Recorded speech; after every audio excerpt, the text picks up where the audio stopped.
Saneamento básico, nome de um dos grandes problemas no Brasil. Não é segredo que são necessários investimentos, mas os especialistas afirmam há um ponto fundamental no problema: a falta de planejamento. Um problema, eu acho que das cidades latino-americanas, das cidades asiáticas, africanas, mas no caso brasileiro nós temos um histórico de falta de planejamento. Nós temos em todas as instâncias o planejamento nacional, né, de que rumos esse país vai tomar, o planejamento regional e o planejamento urbano. Saneamento, a gente tem 5 elementos para analisá-lo. Primeiro, o abastecimento da água, depois o esgotamento sanitário, depois nós temos a questão da água pluvial, né? Depois a questão do lixo, dos resíduos sólidos e dos vetores. Em Belo Horizonte, no quadro atual, nós temos avanços em determinadas áreas e ainda não avançamos muito em outras. Por exemplo, no abastecimento de água, a gente tem quase toda a cidade, com índice acima de 90%, atendida com água tratada, né? No esgotamento sanitário, nós já avançamos muito também, mas ainda nós temos um déficit principalmente na interceptação e no tratamento desse esgoto. A coleta de resíduos, nós temos áreas bem atendidas, com coletas, às vezes a área centro-sul nós temos de 2 a 3 até diárias, né?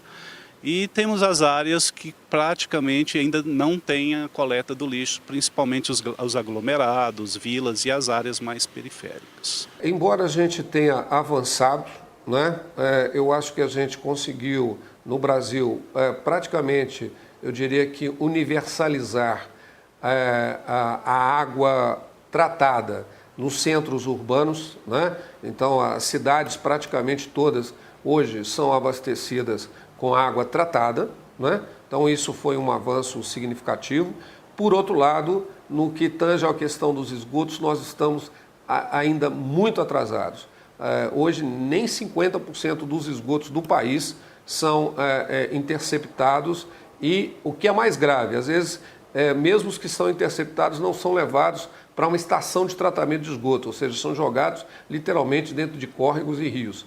Então, há muito por se fazer, né, nessa parte do saneamento, para que realmente a gente tenha um saneamento ambiental capaz não só de dar qualidade de vida e saúde aos moradores, mas de propiciar realmente rios limpos, porque nós temos que pensar que nós dependemos dos rios como mananciais de água potável para que a gente possa consumir.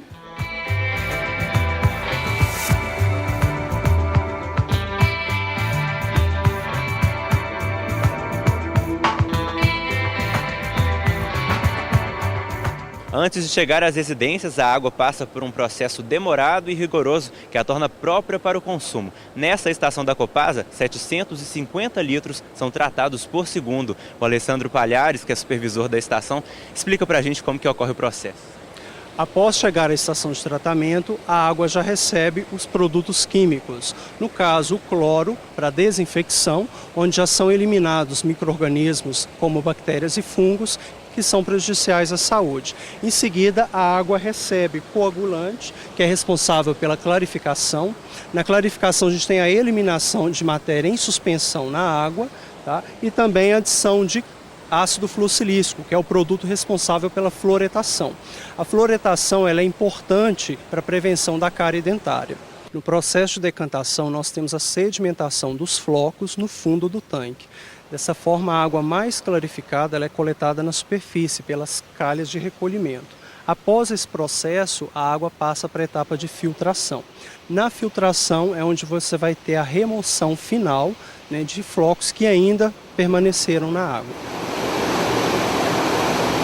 Aqui a água ainda recebe uma aplicação de cloro para ajustar o teor que é necessário na água tratada e também uma aplicação de cal, que vai reduzir a acidez da água. Após essas etapas, a água já está pronta para o consumo. O saneamento da água não acaba por aqui. Após ser utilizada, ela precisa passar novamente por um tratamento para poder voltar à natureza. Nós recebemos esgotos de Belo Horizonte, Contagem, temos hoje uma vazão média de 2.400 litros por segundo e o tratamento consiste basicamente na separação da fase sólida e da fase líquida. Existe um tratamento chamado preliminar, onde são retirados basicamente os sólidos grosseiros, plásticos, estopas, tudo que chega no esgoto que não deveria chegar. E a seguir a gente faz o tratamento primário e secundário, onde a gente remove a matéria orgânica. Temos hoje uma eficiência média de 93%. Então esta fase é a fase líquida. A fase sólida é tratada no sistema de digestão anaeróbia, que funciona como se fosse o nosso estômago. O sólido entra, tem um tempo de permanência nesses digestores por 25 dias, produz gás. Este gás hoje está sendo recuperado e produzindo energia que será reaproveitado aqui na própria estação. O sólido proveniente do desaguamento, da desidratação desse lodo, é encaminhado para o aterro sanitário. Cenas como essas são comuns nas grandes cidades brasileiras. A urbanização faz com que o cimento tome o lugar das áreas verdes. E o que parecia ser a solução dos problemas se mostra a cada período de chuva como o verdadeiro vilão da história.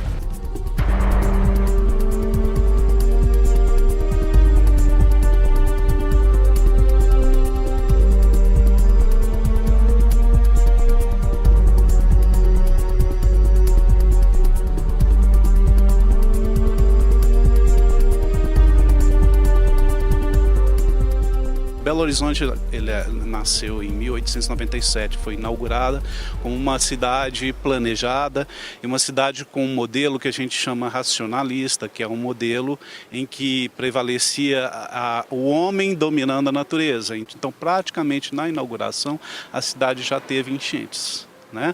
E aí começou então em 1928, foi a primeira canalização do Arrudas. Aí, já canalizando.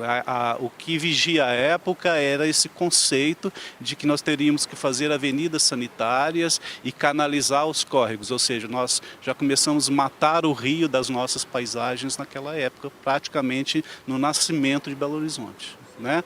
E essa questão das enchentes, elas vêm se agravando depois do processo de industrialização e de crescimento vertiginoso da população urbana. O país que tinha uma população de quase 90% rural, hoje tem 80 e tantos por cento urbano, e isso gera o quê? Uma ocupação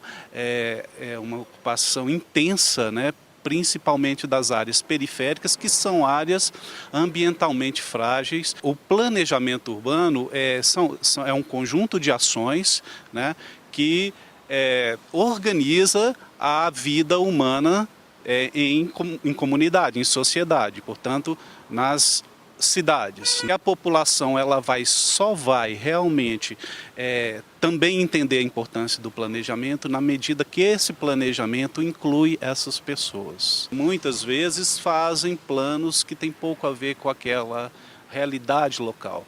A consequência é que esses planos, então, eles não respondem às carências e às necessidades do município e ele vira apenas um plano que é obrigatório pela Constituição e ele é pouco efetivo, ele é pouco aplicado na prática. Né? Não adianta você ter um bom planejamento se você não tem ações efetivas para implantar esse planejamento.